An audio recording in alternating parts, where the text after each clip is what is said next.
আসসালামু আলাইকুম, কেমন আছেন সবাই? টেকেরহাটের কথা উঠলেই প্রথমে চলে আসে ঐতিহ্যবাহী গরুহাটের নাম। সপ্তাহে একদিন বুধবার বসে এই হাট, যার কারণে টেকেরহাটকে চেনে শুধু আশেপাশের নয়, বাংলাদেশের বহুত এলাকায়।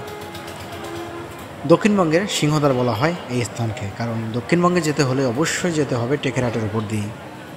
তবে এখন হাটের দিন এলেই চিত্রটা হয়ে যায় ভিন্ন, কারণ ভিতরে পর্যাপ্ত জায়গা থাকলেও গরু বেচাকেনা চলে আসছে সরাসরি মেইন রোডে।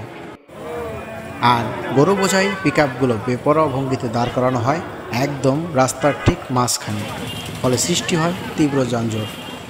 তাছাড়া এর সঙ্গে যোগ হয়েছে হ্যামিল্টন ব্রিজের উপর 3 হুইলারের ভিড়, যা এর আগেও আমার অনেক ভিডিওতে বলা হয়েছে। এই ভিড়ের কারণে যে কোনো সময় তৈরি হতে পারে বড় ধরনের দুর্ঘটনা। এটা কোনো অভিযোগ নয়, কেবলমাত্র বর্তমান চিত্রটা তুলে ধরলাম। আপনারা যারা টেকেরহাট এসেছেন, এই হাট করেছেন, কিংবা টেকেরহাটের আশেপাশে যাদের বাড়ি, তারা এই ভুক্তভোগী। আমরা চাই এর প্রতিকার। তো টেকেরহাট থেকে আজকের মতো বিদায় নিচ্ছি। আবার নতুন কোনো ভিডিও নিয়ে আসবো, সেই পর্যন্ত অপেক্ষা করুন। সবাই ভালো থাকবেন, সুস্থ থাকবেন। আসসালামু আলাইকুম।